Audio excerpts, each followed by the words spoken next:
Congress party Telangana రాష్ట్రంలో అధికారంలోకి రావడానికి ఆ రోజు పిసిసి ప్రెసిడెంట్గా ఉన్నటువంటి ప్రస్తుత రాష్ట్ర ముఖ్యమంత్రి గారు టిఆర్ఎస్ పార్టీ కాళేశ్వరం ప్రాజెక్టు పేరిట 1,00,00,000 కోట్ల రూపాయల అవినీతి చేసిందని, తాము అధికారంలోకి వచ్చిన మరుక్షణం 2 నెలల్లోపు కేసీఆర్ మీద విచారణ జరిపి చెర్లపల్లి జైల్లో ఇందిరమ్మ ఇల్లు కట్టించి దాంట్లో కాళేశ్వరం పేరిట దోసుకున్నటువంటి వాళ్ళందరినీ కూడా చెర్లపల్లి జైల్లో పెడతామని చెప్పినారు.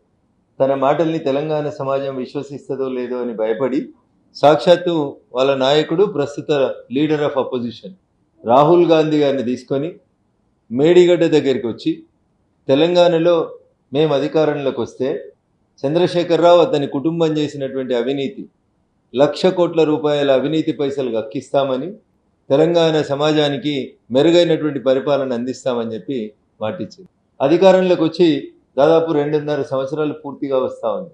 అధికారంలోకి రాగానే ఇది తన పరిధిలోకి రాదని, తాను విచారణ చేయడానికి శక్తి సరిపోదని గ్రహించి వెంటనే సిబిఐకి ఉత్తరం రాయాల్సినటువంటి రాష్ట్ర ముఖ్యమంత్రి రేవంత్ రెడ్డి గారు మీనమేషాలు లెక్కించి ఢిల్లీ అధిష్టానం పెద్దల సూచనతోటి కాంగ్రెస్ హైకమాండ్కి చంద్రశేఖరరావుకి మధ్యలో ఉన్న సత్సంబంధాలను దృష్టిలో పెట్టుకొని కేసుని తాత్సారం ఎట్లా చేయాలి, కాళేశ్వరం ప్రాజెక్టులో విచారణ ఆలస్యం జరగాలంటే ఏం చేయాలని బాగా చర్చించి న్యాయ నిపుణుల సూచనల మేరకు, చంద్రశేఖరరావు కుటుంబంతో ఉన్నటువంటి ఒప్పందం మేరకు ఒక రిటైర్డ్ జడ్జి పిసి ఘోష్ పేరిట ఒక కమిషన్ని వేసి 2 సంవత్సరాల పాటు కాలయాపన చేసింది కాంగ్రెస్ పార్టీ, కాంగ్రెస్ ప్రభుత్వం, తెలంగాణ రాష్ట్ర ముఖ్యమంత్రి రేవంత్ రెడ్డి గారు.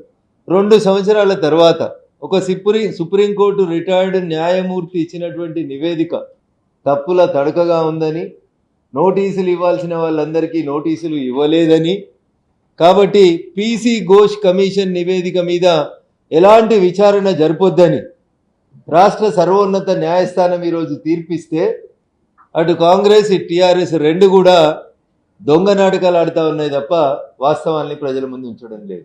కరీంనగర్ జిల్లాకి మాజీ ముఖ్యమంత్రి చంద్రశేఖరరావు గారు, మేడిగడ్డకి ప్రస్తుత ముఖ్యమంత్రి రేవంత్ రెడ్డి పోయి మ్యాచ్ ఫిక్సింగ్ చేసుకొని బాహుబలి సినిమా షూటింగ్లో ప్రభాస్ గారు కొండలని పాకిన రీతిలో ఒక డూప్ ఫైటింగ్ చేసుకొని నేను తిట్టినట్టు చేస్తా, నువ్వు కొట్టినట్టు చేయని ఒక నాటకం ఆడింది తప్ప ఇంకొకటి లేదు.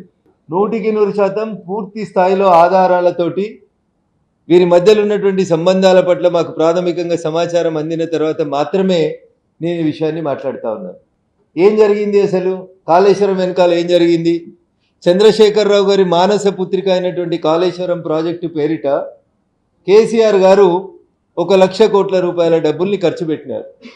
ఈ కాళేశ్వరం ప్రాజెక్టుని కట్టిన కంపెనీ ఎవరు, ఆ కంపెనీ చేసినటువంటి లావాదేవీలు ఏంటి, కాళేశ్వరం ప్రాజెక్టు డిపిఆర్ నివేదిక తయారైనప్పటి నుంచి మొదలుకుంటే రేవంత్ రెడ్డి గారు ప్రమాణ స్వీకారం చేసిన డిసెంబర్ 7, 2023 దాకా మొత్తం అంశాల మీద సిబిఐ విచారణ జరిపించమని ఒక సింగిల్ లైన్ ఉత్తరం రాస్తే సిబిఐ ఈపాటికి విచారణ దాదాపు ముగించేది 2.5 ఏళ్లలో.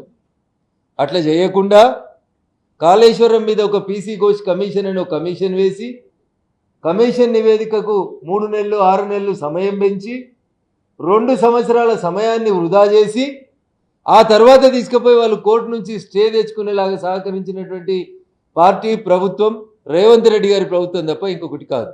నేను ఈ మాట ఇంత ఖచ్చితంగా ఎందుకు చెప్తున్నా అంటే, చంద్రశేఖరరావు గారి మానస పుత్రిక కాళేశ్వరం ప్రాజెక్ట్ ఎట్లనో రేవంత్ రెడ్డి గారికి కూడా మానస పుత్రిక పెట్టుకోవాలి, ఏర్పాటు చేయాలి, తయారు చేయాలి. చంద్రశేఖరరావు గారు 1,00,00,000 కోట్లు తింటే నేను కూడా కొంచెం దానికి ఇటు అటు నేను కూడా సదురుకోవాలి కదా అని చెప్పి రేవంత్ రెడ్డి గారు ముఖ్యమంత్రి అయిన తర్వాత ఒక కొత్త ప్రాజెక్టుకి ఈయన కూడా కలగన్నాడు. ఆ ప్రాజెక్టు పేరు మూసీ రివర్ డెవలప్మెంట్ ప్రాజెక్ట్ అని ఒక కథ కట్టిండి ఈయన. మొత్తం ప్రాజెక్టు కాస్టు 95,000 కోట్లు. రేవంత్ రెడ్డి గారి మానస పుత్రిక ప్రారంభము 95,000 కోట్ల రూపాయలతోటి ఈయన ఒక ప్రాజెక్ట్ ఈ మానస పుత్రికకు సెలెక్ట్ చేసుకున్నాడు. దానికి పర్మిషన్లు ఇవ్వాలని కేంద్ర ప్రభుత్వం చుట్టూ తిరుగుతున్నాడు. దాంట్లో మొదటి దఫా టెండర్లు కాల్ఫర్ చేసినారు. 9,500 కోట్ల రూపాయల సుమారు మొదటి దశ అంచనాల ప్రకారం 9,500 కోట్లకి టెండర్లు పిలిచారు. ఈ టెండర్లలో ఎవరు కూడా అర్హత పొందకుండా కేవలం ఒకే ఒక కంపెనీ అర్హత పొందేలాగా ఆ టెండర్ నిబంధనలన్నింటినీ మార్చి రేపో మాపో ఆ కంపెనీకి 9,500 కోట్ల రూపాయల మొదటి టెండర్ని అప్పచెప్పేందుకు రాష్ట్ర ప్రభుత్వం రేవంత్ రెడ్డి గారు రంగం సిద్ధం చేసింది.